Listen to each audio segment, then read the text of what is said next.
Welcome. I'm Fran Tarkenton. And I'm Matthew Tarkenton. And we're glad you joined us, and we're going to give you the latest thinking about running and starting and growing your business. And we learn from other people. I read this the other day, Matthew, in the New York Times, so much be so. And I forget who said it, but it was some renowned business person, and they said that nobody has an original idea. Now, you've heard me say that. Right. Because I don't have an original. I never had an original idea. Everything we learn is from what we read, what we see, or what we hear. And the reason for this coaching program is we've learned from other people and from what we read and what we see. And what we're bringing to you is content from other people, from our own knowledge, from our own experience, from the people that we read about or the people that we know. And Matthew, we read Adam Bryant of the New York Times has an article every week, and he interviews successful entrepreneurs, business people, and his interviews are very good. And I've had Adam Bryant on my radio show, but his content, he talks to them about really personal things. What do you think about in hiring a person? What is what is your philosophy of business and so forth? And I picked out this article this week in the New York Times from Adam Bryant and introduce it, Matthew. Yeah, it's a good case study, and it's a good thing every Sunday to go check out the New York Times. This past week it was on Michael Gould, who's Chief Executive Officer at Bloomingdale's, a pretty big company. Most people know that. The article is on passion and compassion. Adam Bryant, the author, always goes a little bit into their background. His father was a professor at MIT, and he tells his story about when he was a child, and they were at the dinner table, and he taught pre-med and biology majors, and he was at the dinner table, and the phone rang, and his mom told his husband, don't go answer the phone, we're having dinner. And this was before we had cell phones. No cell phones, just as the regular old hardline phone, and it rings, and go ahead. And so his father said, Sophie, it could be a student calling, and the professor should always be there to answer a student's calls. And what it taught Michael Gould was that in some way, shape, or form, we're all in the people business. Yeah. And you gotta be there for your customers and always be willing to answer the phone. One lesson I've learned, Matthew, and you watched me demonstrate this in all of my years, I have time for people. Mm-hmm. I have time to pick up the phone. I have time to do a Skype for one of my partners. The people that are too busy to do something for somebody else or to interact with somebody else, they're not successful people. And that's the moral of this story he learned from his father. If a student was going to be bold enough to give him a call at his home, he wanted to be there to answer that call and be helpful to that student. That's what great leaders do. Yeah. Because great leaders, he goes on, he talks about the greatest asset he has. You've got to care about your people. Yeah, and it's in one case for the student was the customer, so you got to care about your customer. But he talks about caring about people, obviously, that work for you and giving them a sense of opportunity to grow, an opportunity to be part of the organization. And he says all anyone's going to remember is, did they give me an opportunity to be more than I thought I could be? So take time to visit with the people in your office, the receptionists, the admin people, the folks on the shop floor.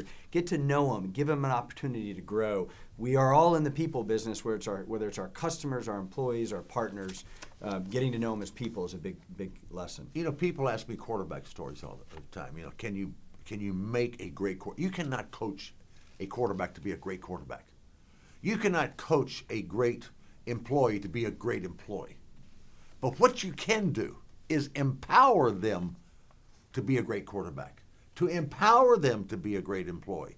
And you do that by sharing with them, by showing confidence in them, for building a trust in them, where they have the ability to and the courage to ask you questions, to walk into your office, to express ideas, to use their brain, to think.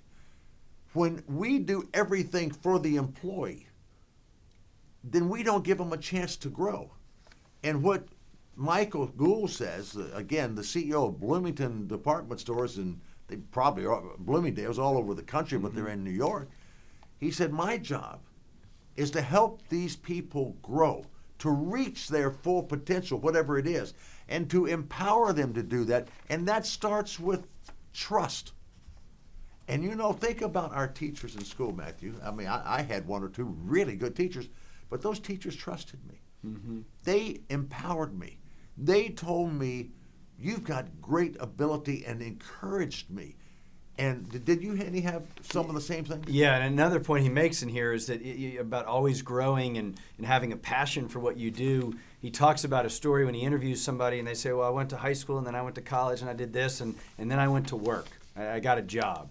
And a lot of people say that's the end of the growing. That's just the beginning of the growing. Yes, it when is. someone gets into their work and the employment and whatever they're doing in your company, you've got to continue to create opportunities for them to grow, for them to innovate. It's going to be good for them. It's going to be good for you, and it's important. It's an important life lesson.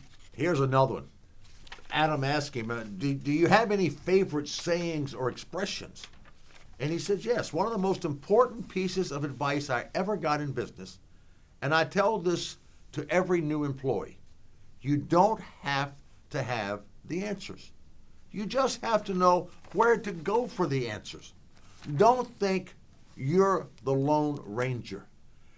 And let me bring it up. Sometimes when people ask, we think we need to have an answer. I was in a meeting last week with a lot of very smart people. And we brought them into a meeting. My partner, Office Depot, and I brought in some really great thinking entrepreneurs. People that have done great things. And I remember one of the parties before we started the meeting, we were on the phone with them. He said, well, what do you hope to accomplish? And you know what I told him? I said, I don't know. I said, we've never met these people. They've never met us. I just want to ask them a lot of questions, get their thinking, and listen to them talk. And that's what we did. We didn't have an agenda for the meeting. We didn't have PowerPoint presentations. It was about a 4-hour meeting. It was the best meeting I've ever been in. I told you about the meeting, didn't I? Mm-hmm. I just asked questions. And it poured out, the thinking poured out from these people who had never met each other. Right. It was dynamic for them. I've talked to all of them since then. They said, wow, this was great. And we started off talking about you and me. And at the end, we talked about us. And we are now, what's the word? Collaborating. Collaborating. Yeah, right. I have to ask my Harvard Business School son that. And we're talking to each other. And we're starting to build a community from that of thinking, of interest, that's going to make a great difference to our coaching programs, to helping small business entrepreneurs. And that's what Michael Gould's talking about right here. Yeah. So you got to. We're all in the people business. You've got to give people an opportunity to grow. You want to hire people and want to have people that are intellectually curious. That's the third kind of major. Yeah. Because I don't care what they're doing within your company. If they're stacking boxes or if they're doing software engineering, there's always got to be a better way. How can I improve? Yep. How can I get more efficient? How can I help my customers? And that's one of the first things he looks at when he's hiring. And I would suggest to you that look for people who are ambitious, who are passionate about what they're doing. They want to find ways to do it better, want to do it faster, and they're curious about how others do it. You're right on there. And listen to the interviews on Sundays with Peyton Manning or Tom Brady or Drew Brees or Aaron Rodgers. You'll hear them say, well, we're okay now. But we've got a lot of work to do. We got to improve. Peyton Manning started the season out, and he threw 16 touchdown passes and then threw an interception his first 4 games. He said, we got to get better. We got to keep working at it. We got to keep our focus. That's the fun of it. And in football, we see it because we play every week, right?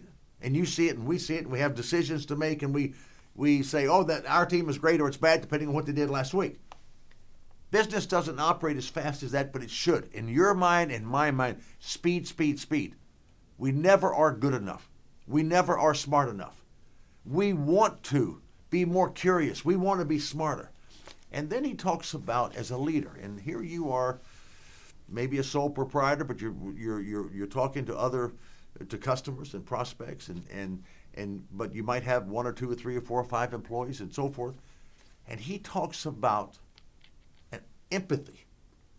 Now, I haven't heard the word empathy used in business in a long time.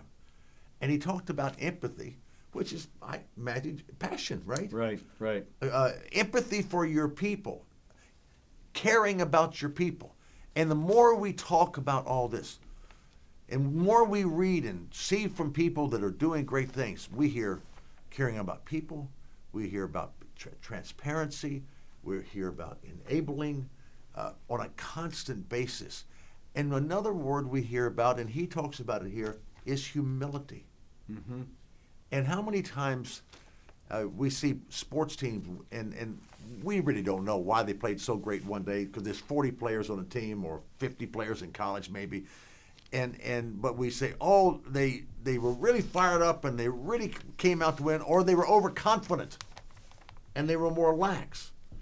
And I don't know whether we can make that decision or not, but one thing we know, we have to be humble.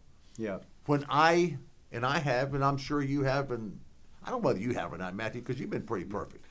I've had times in my life when I thought, I got all the answers. You know, I played pro football my first game. Quarterbacks the first game never win. We're an expansion team. We beat the Chicago Bears 37-13. We're 25-point underdogs. I had a big day, 17-21 for 247 yards, threw for 4 touchdowns, ran for. I really thought I had it. I said, John Unitas, all you guys step aside. I'm 21 years old. I figured it out in my first game. Guess what happened? The next week we played the Dallas Cowboys in the Cotton Bowl. Not only did we not win, I was terrible.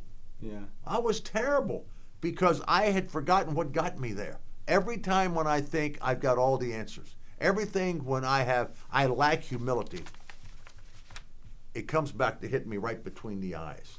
Yeah, and I want to close on one other point about, we've talked about people, we've talked about growth, we've talked about passion, we've talked about humility. This guy's at Bloomingdale's. He's the chief executive of Bloomingdale's.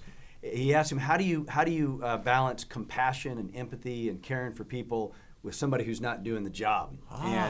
And he talks about what's important is if someone it's got to be, you got to put the right people in the right position. You don't put somebody at wide receiver who can't catch the ball. Yeah. And he talked about certain incidences where he cared about people, he wanted to give them a chance, but if it just wasn't working out and they decided to let the person go or make a change, that doesn't sound very empathetic.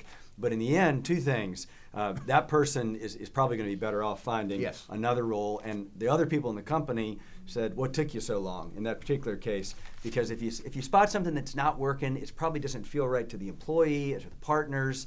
And while it's painful to do and it doesn't feel very compassionate, in the end, it may be better for everybody. It gets to truth, right? Yeah. You got to be truthful with your people. And sometimes you got to give them bad news.